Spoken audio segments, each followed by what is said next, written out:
Selamat datang di Bapil Bahas Film bersama dia Syasha dan dia Bagus. Syah, hari ini cukup spesial lagi-lagi Spesial ya, sekali karena pengalaman pertama kita mengunjungi langsung aja. Iya, mengunjungi Jakarta Film Week. Iya, dan ini juga pengalaman gua cukup seru karena saya dari dulu pengen banget datang ke festival-festival film di Indonesia dan dapatnya di Jakarta Film Week yang pengalaman pertama saya. Iya benar, dan kita menonton film pertama yang diputar di Jakarta Film Week yang berjudul Sampai Jumpa, Selamat Tinggal. Kok gue bilang selamat datang? Salah. Itu, benar. Ya, itulah itu. Sampai jumpa, selamat tinggal. Waktu ya. itu kita nonton bareng dan layarnya gede banget waktu itu. Iya, ya, sangat besar. By the way itu di GI ya, di CGV GI. Terus tapi ini kayaknya mau ada yang mau laporan dulu nih. Iya, kita dengar dulu laporan dari sana. Silakan.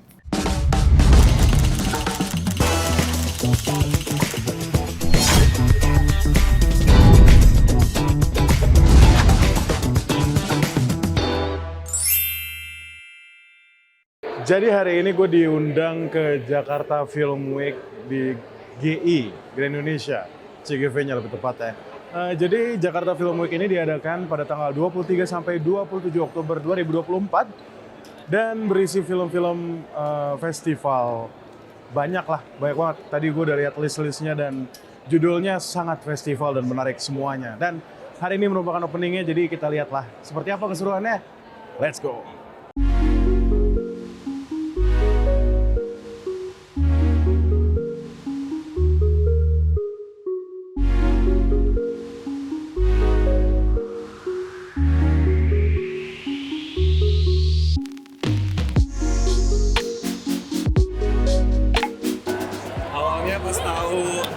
Sampai Jumpa Selamat Tinggal jadi opening film di Jakarta Film Week. Seneng banget. Kaget. Bangga. Ya. Akhirnya film proud di bahasa Inggris itu. Akhirnya film kita bisa dipercaya dan hari ini penontonnya banyak banget. Dua studio full banget. Kita lihat dua studio full banget. Respon penontonnya juga alhamdulillah positif, jadi senangnya berkali-kali lipat. Dan memang harapannya seperti itu, tapi untuk tanggal pastinya kita juga masih berkoordinasi dengan FBI, CIA, kemudian lurah-lurah setempat kita koordinasi. Sebenarnya kita masih nunggu info tanggal dari produser. Tapi pastinya akan tayang di bioskop. Tanggal tahun 2025. Yes, tahun depan. Pertama kali itu kita syuting bulan Agustus, sangat panas. 30 derajat. Iya. Ada 40. Dan kadang-kadang di notifikasi HP suka ada kayak warning hati-hati akan ada heat wave. Jadi ya ada pesan-pesan dari pemerintah gitu ya. Hidrasi dan lain-lain. Iya. Ya, kalau gue sih ke Korea udah pernah, tapi ini untuk syuting baru kali ini dan memang betul melihat sisi Korea. Kalau sebelumnya liburan udah paling ke Seoul, ke Jeju, tapi ini melihat Busan, tapi ini melihat Korea dari sisi lain yang ternyata hanya jarak 2 jam dari Seoul ada kota industri yang sangat kecil sekali. Kalau misalkan gua pagi suka jogging lari itu paling 1 jam udah satu putaran udah selesai tuh kota. Ya, kota kecil, kota Kecil pinggiran. sekali. Kita diajarin bahasa Korea sekalian reading. Jadi di hari kita reading, kita ada juga workshop bahasa Koreanya. Sama Kak Ayu, terima kasih Iya, Kak Ayu. terima kasih Kak Ayu, orang Indonesia yang tinggal di Korea. Jadi kita by Zoom. Yes. Pas di Korea kita ketemuan langsung. Iya itu dia. Jadi kita latihannya dari beberapa minggu sebelum syuting dan kita di Koreanya juga dijagain sama orang Koreanya langsung. Tapi Gitu. persiapannya cukup lumayan ya untuk belajar bahasa Korea. Iya. dan ya bahasa Korea kan memang tidak mudah gitu. Udah sangat berbeda sama bahasa Indonesia, tapi ya karakter keren ini berhasil. Iya, nah, sebenarnya tantangan tersendirinya kalau buat gua tuh takut salah gitu ya sama orang Korea yang bener-bener bisa bahasa Korea terus kita ngomong bahasa Korea ini kayak aduh bener ya, bener ya, dialek gua segala macam. Sebenarnya tantangannya itu sih bahasa, tapi kalau untuk actingnya sih saya rasa nggak ada ya, dan mereka semua orang profesional sekali. Mereka sangat membantu sekali, profesional sekali. Jadi kita sebetulnya juga happy, tidak membedakan, ya bercanda-bercanda. Iya.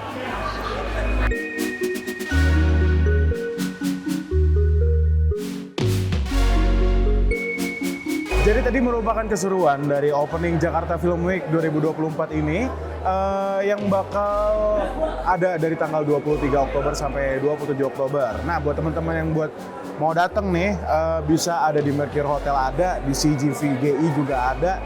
Yaitu dari tanggal yang udah gue sebutin tadi. Dan tadi juga kita udah nonton Sampai Jumpa Selamat Tinggal.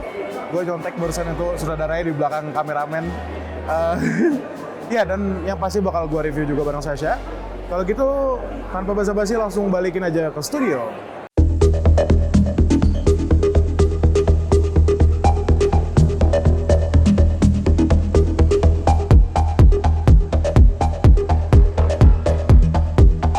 Gue lagi cari orang. Datang jauh-jauh sampai ke sini tadi spesial banget ya buat lo. 사람 불법 축구로 들어왔네.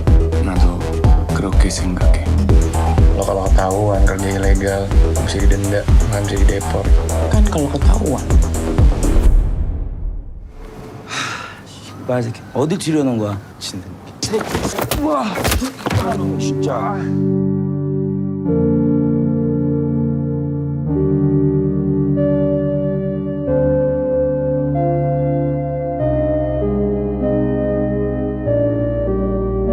우리 같은 사람들 사랑받을 자격이 없어.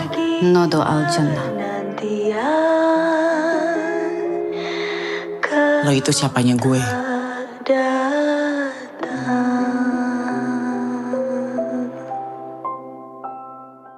Cerita film Sampai Jumpa Selamat Tinggal berfokus pada Win yang diperankan oleh Putri Marino yang nekat pergi ke Korea Selatan untuk mencari kekasihnya, Dani. Hanya bermodalkan foto dan nama, Win berusaha menemukan Dani setelah mengetahui bahwa dia tidak terdaftar di KBRI. Di tengah usahanya, Win bertemu dengan Ray, seorang pekerja serabutan asal Indonesia yang diperankan oleh Jerome Kurnia. Sambil mencari Dani, Win dan Ray justru semakin dekat dan perasaan di antara mereka mulai tumbuh. Namun hubungan mereka tidak berjalan mulus, atasan Ray tidak menyukai kedekatan mereka, dan ketika Win mengetahui bahwa Ray telah menemui Dani tanpa memberitahunya, Win merasa kecewa. Selain kisah cinta yang rumit, film ini juga menggambarkan fenomena orang-orang yang melarikan diri ke luar negeri untuk menghindari masalah, bahkan sampai berganti identitas. Alih-alih menemukan solusi, langkah itu justru seringkali menambah persoalan baru. Ya, jadi tadi merupakan sedikit sinopsis dan juga trailer kali ya dari film Sampai Jumpa Selamat Tinggal yang sudah kita tonton juga. Di segmen berikutnya kita akan bahas lebih detail ya, tentang film bahas ini. lebih detail, iya. Bagaimana reaksi kita pas nonton, bagaimana perasaan kita pas nonton, dan bagaimana perasaan kita pas di Jakarta Film Week ya, Iya lebih tepatnya ya. betul, gitu. betul. Sebuah experience yang sangat seru. Benar, pengalaman pertama yang mengesankan. Iya, kalau di Jakarta Film Week. Ya, tapi lebih jelas ya, kita di segmen selanjutnya. Jadi jangan kemana-mana, tetap di Bapil Bahas Film.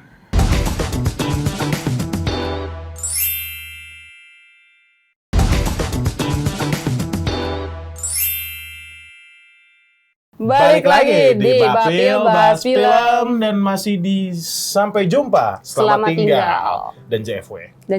Nah, menurut lo gimana sih? Gue pengen tahu dulu dong dari lo yang kayaknya menikmati banget nonton filmnya karena layarnya besar banget kan? Iya benar, layarnya sangat besar. Kebetulan kita dapat tempat depan sih.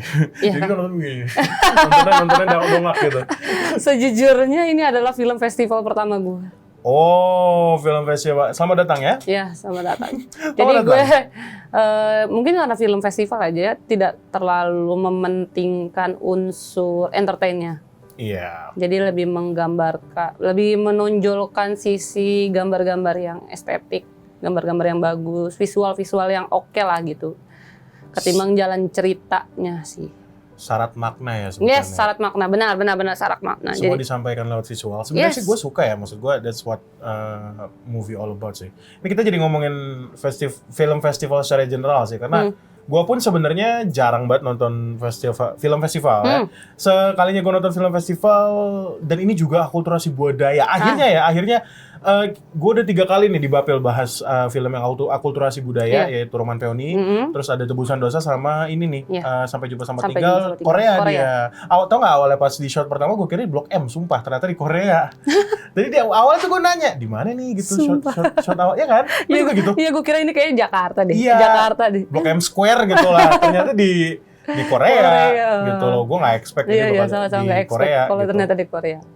Ya itu, gua ngerasanya memang festival banget sih.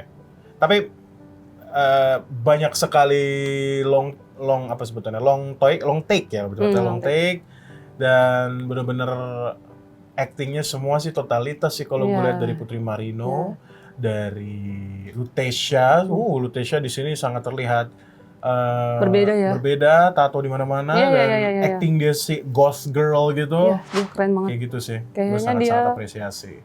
Sosok wanita yang sangat lebih menonjol dibanding Putri Marino-nya. Di film ini ya? Iya, gue merasanya sih sejujurnya. Secara karakter wise loh ya, maksudnya bukan orangnya. Sayangnya nggak ada Putri Marino ya pas kita lagi bioskop ya. Adanya Lutetia dan juga tapi gue merasa di film ini Putri Marino tuh seperti ya menjadi dirinya sendiri aja di film-film dia biasanya gitu. Kayak nggak ada sesuatu yang berbeda dalam karakternya gitu loh. Ya, mungkin emang pengen diliatin lebih ke konfliknya kali ya kalau gue lihat dari filmnya sih dibanding bukan yang karakter yang sangat berbeda, gimana emang terutama karakter utamanya ya. Iya. Emang pengen kalau gue lihat dari sutradaranya sih yang gue lihat memang arahnya ke emotional feelings yang disampaikan sama Putri Marino tersampaikan. Bukan mengutamakan karakter yang menonjol yang berbedanya kalau di Putri Marino ya. Gue kayak ngerasa Putri Marino di Tebusan Dosa sama di film ini nggak ada bedanya sih, sejujurnya ya gue melihatnya secara development karakter. Ya lebih soft dikit lah yang di sini. Kalau yang di Tebusan Dosa kan kayak wah mengerikan sekali gitu loh. Kalau di sini kelihatan kayak wanita baik-baik aja. Wanita baik-baik, tapi tetap sih ada kerasnya tetap ada. Kerasnya tetap ada. Tapi tidak sekeras Tebusan Dosa. Tapi benar kalau lu bilang ini maaf ya jadi agak bandingin ke film lain, tapi kan maksudnya kita impresi kita terhadap film Putri Marino yang kita tonton terakhir adalah Tebusan Dosa, dan kita nonton di sini Sampai Jumpa Sama Tinggal. By the way, kita berusaha untuk tidak spoiler karena memang Sampai Jumpa Sama Tinggal belum tayang di bioskop. Dia tayang di festival kemarin, dan gua katanya sih bakal tayang di bioskop, tapi nggak tahu kapan. Kita doakan saja biar cepat rilis, jadi semua teman-teman bisa menikmati filmnya. Betul. Gitu loh. Tapi nggak apa-apa lah kita spoiler. Jangan lah, gue ngerasa jangan spoiler sih. Gue gak mau, gue tuh sering banget kena spoiler dan gue sangat merasa kecewa, apalagi film-film yang gue tunggu gitu loh. Ya, jadi kita benar-benar menjelaskan apa yang disuguhkan sama saudara lewat visualnya, bukan dari plotnya. Karakter-karakternya aja lah kita spill tipis gitu. Dan itu sebenarnya kalau gue dari semua adegan ketegangan di dalam film ini, gue cuma dapat satu sih yang menurut gue agak tegang. Yang mana tuh? Pas pacarnya si Dani itu ketangkep sama KBRI. KBRI. Itu iya. Sisanya gue nggak merasa ada ketegangan. Manipulatif sih. Yang nasi goreng nggak sih? Iya benar-benar nasi goreng, benar-benar. Itu gue merasa tegang di situ. Tapi untuk yang lainnya kan banyak konflik kan mereka. Banyak konflik. Tapi yang lainnya menurut gue lebih ke pinter aja sih sebenarnya karakternya si Win ya namanya ya. Karakternya si Win itu. Gue nggak expect ternyata dia bakal diajak ke, karena kan jujur nih ya, sepengeringatan gue, spoiler dong ya jadinya ya. Oh iya spoiler ya. Ya nggak apa-apa spoiler dikit ya. Iya spoiler dikit. Nanti dikasih editan lah gitu, editan suruh tutup kuping gitu. Tapi ya gini. Ini tidak terlalu spoiler di adegan yang barusan saya ngomongin gitu. Adegan barusan saya ngomongin itu sebenarnya lagi tegang juga gitu. Jadi pas lagi tiba-tiba diajak nasi goreng. Iya. Oh ada konflik lah di antara Win dan Dani. Iya, maksud gua ayo gua bantu nih. Enggak, bukan. Maksud gua ngerasa tiba-tiba jadi ajak nasi goreng gitu. Tiba-tiba intensitasnya kan tegang banget ya. Tiba-tiba nasi goreng gitu.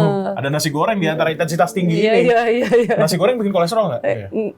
Iya sih. Ya, minyak kan? Iya betul. Apalagi nasi goreng kambing gitu kan. Enggak. Ini kita jadi bahas kolesterol ya.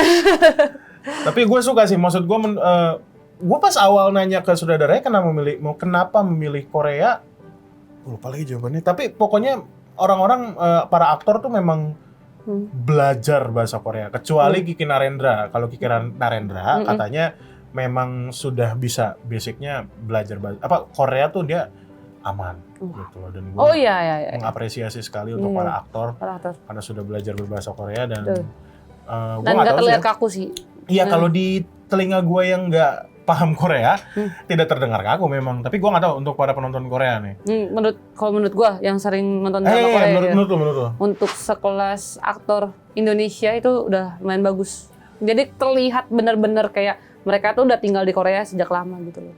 Iya. Pendengaran gue. Apalagi si karakternya Kiki Narendra. Kebetulan memang kalau karakternya Kiki Narendra memang sepertinya sudah tinggal lama gitu. Kecuali kalau Putri Marino kan dia pendatang aja. Gitu. Sama kayak si pacarnya Dani juga kayaknya udah tinggal lama pacarnya juga. Dani? Pacarnya ngomong apa tadi? Pacarnya Win. Pacarnya Dani Win berarti ya.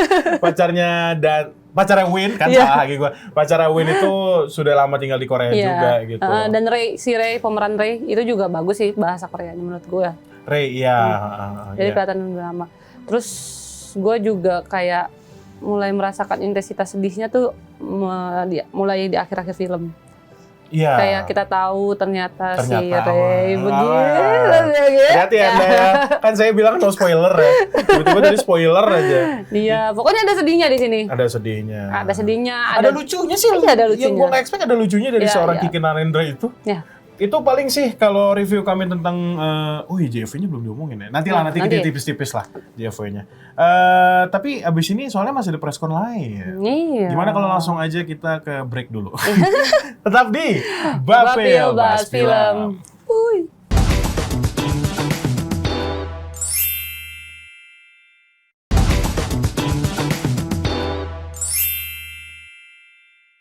Kembali lagi di Bapil Bahas Film. Nah, ya tadi belum bahas JFW-nya, tapi tipis aja lah ya. Gue sangat terima kasih, sangat merasa terhormat saya sebagai yang kuliah film akhirnya bisa ke Jakarta Film Week loh. Akhirnya bisa mendatangi yellow carpet lebih tepatnya, bertemu dengan sebenarnya kakak tingkat yaitu Bang Kristo Immanuel sebagai BA dari JFW. Saya sangat merasa terhormat.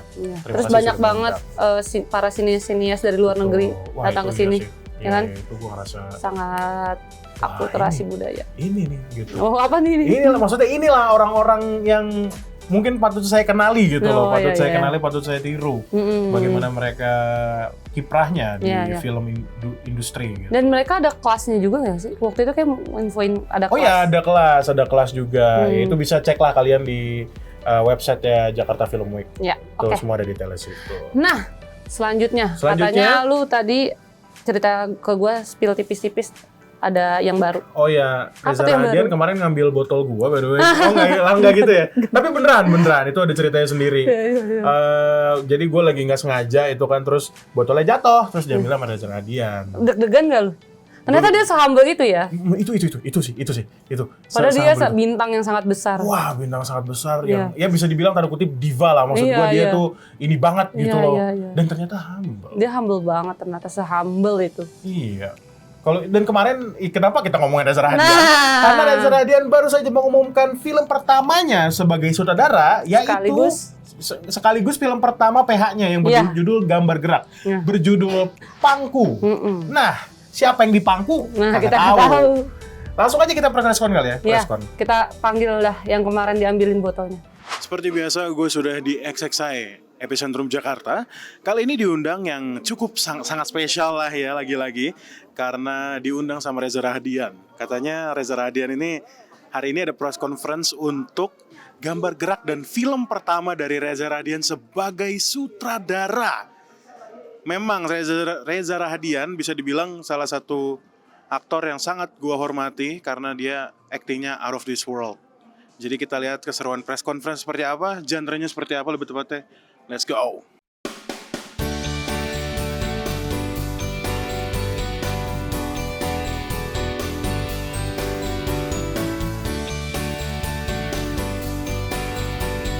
Dua-duanya sih cukup punya challenge-nya masing-masing ya. Secara kreatif, kita nggak bisa kerja buru-buru pastinya. Ruang kreatif itu ruang yang membutuhkan waktu, pendalaman. Saya banyak diskusi sama Gita, sama Mas Arya untuk kira-kira tim kreatif seperti apa yang dipilih. Itu masukannya datangnya sebenarnya dari Bu Gita dan Mas Arya juga gitu. Saya berusaha, karena ini sudah diingatkan oleh Bu Gita dan Mas Arya juga, untuk dalam artian sebagai sutradara saya juga harus seobjektif mungkin gitu. Jadi tentu ekspektasi saya cukup tinggi terhadap performa, terutama karena basicnya itu juga film ini character driven juga, story driven juga ada gitu, tapi sebenarnya karakter-karakternya juga harus kuat dalam mendeliver cerita ini. Mungkin salah satu yang unik juga adalah karena cerita ini berlatar belakang di Pantura yang sebenarnya juga sangat jarang kita melihat film Indonesia yang di latar belakang kehidupan manusia di pesisir gitu. Dan kami sudah 3 kali ya mondar-mandir ke sana sebelum kami siap untuk berangkat syuting, dan mudah-mudahan semua akan berjalan. Reza sudah menyampaikan Teh, saya baru pulang dari daerah Pantura. Dia senang sekali melihat bagaimana tokoh perempuan yang punya ketangguhan dalam hidupnya gitu, yang dia punya dedikasi yang luar biasa dalam melewati hidupnya. Jam 3 pagi, entah kenapa saya juga terbangun dan saya bilang, Reza, maaf ya, saya mungkin sempat memberikan beberapa nama yang kurang pas gitu. Mungkin kali ini harus jadi ya gitu. Dan saya merasa hutang saya terlunasi. Dan entah kenapa semua berjalan begitu lancar. Saking lancarnya saya takut sendiri gitu. Kenapa ini begitu dimudahkan semua. Tapi mungkin seperti tadi Reza mengatakan, Ibu bilang ya sudah jalannya Allah. Dan saya percaya ada segala patra, waktu, tempat, situasi, kondisi juga membuat itu semua terjadi. Saya ketemu Ibu Meliana. Ibu, apakah tertarik dengan cerita semacam ini gitu? Dan entah kenapa semua berjalan dengan sangat mudahnya, dengan sangat lancarnya, hingga terjadilah ini semua hanya dalam waktu yang tidak sampai 1 tahun, tetapi embrionya sudah bertahun-tahun. Yang ada sampai saya sendiri khawatir gitu ya. Khawatir itu gini, karena kok kita semua happy dan gembira ya. Ya kemarin waktu tes kan juga amat sangat gembira gitu. Itu lokasi syutingnya hampir ke Gaza. Gitu ya. yang memerlukan mentalitas yang kuat dan ketahanan fisik yang luar biasa gitu ya. Jadi tapi kok ini kita happy sampai saya di situ mana hati-hati ya Mbak ya. Kita ini lagi syuting, jangan sampai kita akhirnya nggak fokus nih karena happy terus. Jadi Reza yang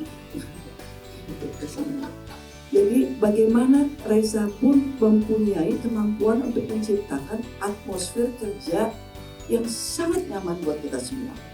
Nah itulah ya. Tapi kami juga sadar bahwa perjalanan proses belum selesai, ya kami masih harus terus bekerja keras.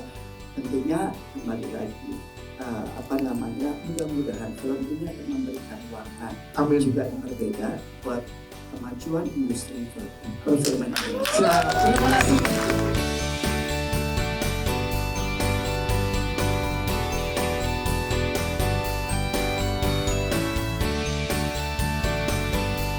Jadi tadi merupakan keseruan dari press conference film pertama Reza Rahadian sebagai sutradara yang berjudul Pangku. Ya, ini bintang-bintangnya sih sangat-sangat wow ya. Ada Fedi Nuril, ada Christine Hakim. Bom. Ya udah kalau gitu kita kembalikan lagi ke studio. Ya, jadi tadi merupakan sedikit keseruan press con dari orang yang diambilin botolnya sama Reza Rahadian. Tapi ya gue sih pas di sono ya gue ngerasa seneng banget karena ada Fedi Nuril juga. Oh iya. Kakak gue tuh ngefans, ini sebuah fun fact ya, ada cerita tersendiri. Jadi karena kakak gue ngefans banget sama Fedi Nuril, gue nge-DM Fedi Nuril, Bang dapet salam dari kakak saya, katanya ngefans banget doi sama Bang Fedi Nuril. Namanya Citra, karena nama kakak gue Citra. Dijawab, Waalaikumsalam Citra. Udah gue tuh sangat mengayomi kakak gue sekali dengan cara begitu ya. Dan itu lagi-lagi menunjukkan betapa humble-nya seorang Fedi Nuril. Selain itu Syah, kemarin kok nggak ikut press con sayangnya ya. Iya, sayang sekali. Tapi makanya gue banyak cerita, maaf di sini ya. Ada Bu Christine Hakim juga, dan gue akhirnya menyampaikan bahwa Bu Christine Hakim gue suka banget sama delivery line-nya di Last of Us yang boom. Itu akhirnya gue tersampaikan secara langsung ke orangnya, dan gue ngerasa gitu. Tapi akhirnya dia mengenali lu kan? Iya, dia mereaksi hal itu. Sebelum itu pun gue juga memuji seorang Reza Rahadian. Gue ngomong gini, sebelum pertanyaan saya pengen ngomong ke Kak Reza Rahadian. Reza Rahadian adalah salah satu aktor kalau acting tuh out of this world, dia begini. Tangan semua. Gue ngerasa, wah gitu loh, gue privilege sekali gitu loh. Bintang yang lu suka ada di situ ya? Iya, gue ngerasa privilege sekali. Iya. Jadi gue nggak ngerti lah kenapa bisa terjadi hari kemarin tuh ya. Hal yang indah ya? Iya, hari yang indah. Sebenarnya satu hal yang lucu tuh pas gue nunggu ojol bareng dia sih. Itu sih, lebih di situ sih. Gue ngerasa nggak expect. Karena kebetulan waktu itu gue berdua sama campers gue yang namanya Bintang kan. Namanya Bintang by the way. Itu Bintang memang- bertemu bintang. Betul, bintang berdua. Gue tuh pengen banget pulang, pengen pas banget pulang di North Lobby di Epicentrum kan. Ya udah jalan. Gue tuh dari awal udah, wah ini Reza Radian depan gue. Udah gitu kan baju dia tuh ada tulisan sutradara gitu kan. Wow. Di belakangnya ada tulisan sutradara. Wah ini keren banget di depan gua jalannya. Iya. Ternyata dia juga nunggu ojol gitu. Mana nih gitu. Dia pokoknya dia nunggu supir lah. Mana nih gitu. Ya udah maksudnya gua kan karena tangan gue penuh, ya udah gue diem aja gitu. Gue diem, maksudnya gue nggak berani. Nyapa. Tapi ternyata dia duluan yang nyapa. Dia bilang makasih ya gitu. Oh kebetulan gue orang pertama emang yang nanya. Gue udah begini, terus pas gue begini, itu tuh mas-mas yang pakai kacamata tuh. Gue kan tahu salah ya, gue turun dulu. Dia bilang itu ya sebelah kamera. Ini, iya itu gitu loh. Jadi mungkin dia inget gue dari situ. Kebetulan ketemu di North Gate. Iya. Ya udah di situ dia ngomong makasih ya udah datang gitu. Ya gue ngomong, ya semangat ya kak syutingnya karena pas lagi press con kemarin itu H-7 syuting. Oh ya belum syuting filmnya. Tapi film sudah aku belum syuting. judulnya sudah Judulnya udah ada, cast-nya juga sudah lengkap. Kayaknya belum lengkap sih. beberapa case utama Beberapa case utama lah gitu. Bahkan kemarin ada Happy Salma juga kalau nggak salah sebagai produser apa ya? Wow. Seingat gua sih ada bertemu lagi dengan Happy Salma dari Itu dan Dosa. Iya. Gitu. Tapi kali ini dia sebagai Semua film yang kita omongin ini kayak sebuah lingkaran ya. full circle ya orangnya lu lagi lah, tapi nggak masalah, Nggak gitu. masalah. Nggak apa-apa banget malah lu laginya kali ini. Kalau bisa ketemu tiap hari nggak apa-apa. Ikhlas kok kita. Ikhlas. Ya itu sih paling belum ada cerita. Oh tapi dia bilang yang pasti film Pangku ini sebenarnya adalah semacam love letter buat ibunya. Wow, kita nantikanlah film Pangku ini untuk tayang di seluruh bioskop Indonesia. Iya, kalau gitu itu sih paling ya yang bisa kita sampaikan Ya. untuk para penonton Bapil kali ini. Jangan lupa tetap saksikan Bapil. Jadi kita ketemu lagi di Bapil Bahas Film. Bye-bye.